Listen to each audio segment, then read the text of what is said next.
2035 तक completely market structure तब्दील होने वाला है। और अगर हम बिजनेस फील्ड में टॉप सेक्टर्स को देखें, जिसमें banking sector, multinational organisations, audit firms जो कि बिजनेसेस को सर्विसेज प्रोवाइड करती हैं, आपका अपना बिजनेस या इन्वेस्टमेंट के रिलेटेड सेक्टर बनता है, तो ये 5 टॉप के सेक्टर्स बनते हैं।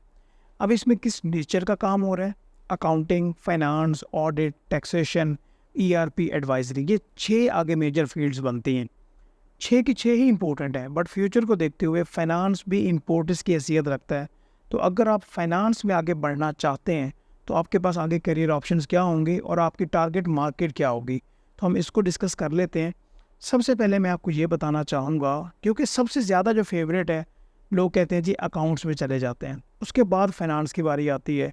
तो ज़रा मैं आपको फ़र्क बता दूं कि अकाउंट्स और फाइनेंस में मेजर डिफरेंस क्या है। कंपनी का जो भी हिसाब किताब होता है, उसकी जो भी बुक्स मेंटेन हो रही होती हैं, पास्ट की जो परफॉर्मेंस है, पास्ट का जो डेटा है उसको मेंटेन किया जाता है, या करंट डेटा को, उसको अकाउंटिंग कहते हैं। ठीक है, वो इंटरनेशनल स्टैंडर्ड्स के मुताबिक होता है।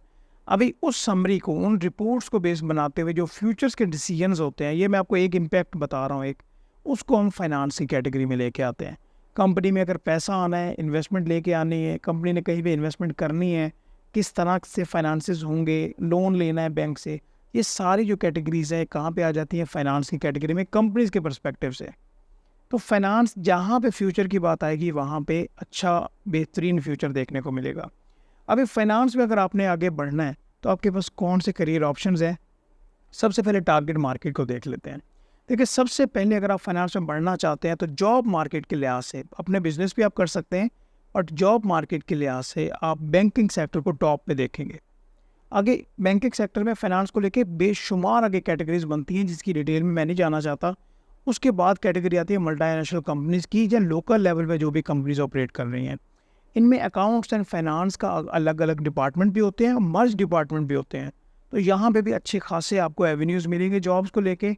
चौथे नंबर पे फर्म्स आ जाती हैं। एक तो है ऑडिट फर्म्स, जो कि ऑडिट की सर्विसेज प्रोवाइड करती हैं, और यही फर्म्स इन्वेस्टमेंट के रिलेटेड भी सर्विसेज प्रोवाइड करती हैं, जो कि एडवाइजरी सेक्टर में आ जाता है। यहाँ पे भी आप अपना करियर बिल्ड कर सकते हैं। और चौथा नंबर सबसे ज़्यादा मशहूर है, जो कि इन्वेस्टमेंट के रिलेटेड है, जिसमें पोर्टफोलियो मैनेज करना, वेल्थ मैनेज करना, मर्जर्स एंड एक्विजिशन, दो कंपनीज में मिलना चाहें, दो कंपनीज मर्ज होना चाहें, या दो कंपनीज स्प्लिट होना चाहें, तो ये सारे डिसीजंस फाइनेंस के अंडर आते हैं। तो एक बड़ी मेजर वास्ट फील्ड ये बनती है। समझ आ गई बात? इसके अलावा अगर आप अपना बिजनेस रन करना चाहें तो वो भी कर सकते हैं, जिसमें इन्वेस्टमेंट के रिलेटेड गाइडलाइंस देना, या आप क्रेडिट रेटिंग एजेंसीज भी हैं, यहाँ पे जॉब्स भी कर सकते हैं और अपना बिजनेस भी कर सकते हैं। अगर आपको क्रेडिट रेटिंग का नहीं पता तो आप इसको गूगल कर सकते हैं, आपको आइडिया हो जाएगा। ये कंपनीज की जो भी आप उधार लेती हैं कंपनीज, एक्चुअली उनके बारे में रिपोर्ट देना होती है। समझ आ गई बात? अब स्कोप का तो हमें पता चल गया, सैलरी पैकेज भी बेहतर है, अपना बिजनेस भी किया जा सकता है। आपके पास कौन से ऑप्शंस हैं अगर आप इस फील्ड में आना चाहते हैं? ऑब्वियसली आपने इंटरमीडिएट की होगी, इसके बाद में भी आप ग्रेजुएशन में आना चाहें तो इंटरमीडिएट के बाद क्या है कि या तो आप BS अकाउंटिंग एंड फाइनेंस की तरफ जाना चाहेंगे, चार्टर्ड अकाउंटेंसी, ACCA, CFA, या इस तरह की क्वालिफिकेशंस की तरफ जाना चाहेंगे। लेकिन आइडियल रोड मैप क्या है? अगर आप कोर फाइनेंस की फील्ड पे आना चाहते हैं और क्वालिफिकेशन की तरफ मूव करना चाहते हैं, तो मैं आपको एक आइडियल रोड मैप बताना चाहूँगा कि इंटरमीडिएट के बाद आपने BS अकाउंटिंग एंड फाइनेंस जो 4 साल प्रोग्राम है उसको ज्वाइन करना है, बेहतरीन परफॉर्मेंस दें उसमें। और जब ये आपका प्रोग्राम कंप्लीट हो जाए तो इसके बाद आपने CFA, जो कि अमेरिकन बेस एक क्वालिफिकेशन है और वर्ल्ड वाइड रिकग्नाइज्ड है, आपने इसको ज्वाइन करना है। इसमें आपके पैसे डिग्री के बराबर ही लग जाएंगे, बट इसकी वैल्यू काफ़ी ज़्यादा है। अच्छा, यहाँ पे आप ये क्वेश्चन ज़रूर करेंगे कि क्या इंटरमीडिएट के बाद डायरेक्टली CFA नहीं स्टार्ट कर सकते? बिल्कुल नहीं, आप नहीं कर सकते। आपको इसके लिए ग्रेजुएशन का पास होना ज़रूरी है। तो अगर आप इस रोड मैप से आएंगे तो आगे आप बढ़ने के ज़्यादा चांसेस हैं। और ये कितना टेन्योर होगा? इंटरमीडिएट के बाद आपको तकरीबन 6 से 7 साल लग जाएंगे, 4 साल ग्रेजुएशन में और 2 से 3 साल CFA पास करते हुए। ये आपका एक आइडियल रोड मैप होना चाहिए। अच्छा, यहाँ पे आपका ये भी क्वेश्चन होगा, वाई नॉट ACCA या CA?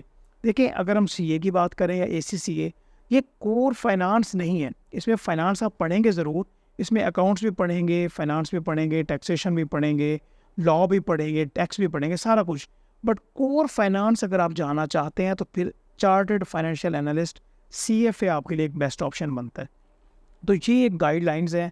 अगर आप फाइनेंस फील्ड में आगे बढ़ना चाहें तो आपका ये रोड मैप होना चाहिए। इसका ना सिर्फ पाकिस्तान में बल्कि पाकिस्तान से बाहर भी बहुत वाइड स्कोप है और आप इसको ज़रूर एक्सप्लोर कीजिएगा। इसके अलावा आप चाहते हैं कि अगर हम किसी टॉपिक पे बात करें तो कमेंट्स में ज़रूर बताइएगा, हम इंशाल्लाह ज़रूर इस पर वीडियो बनाएंगे।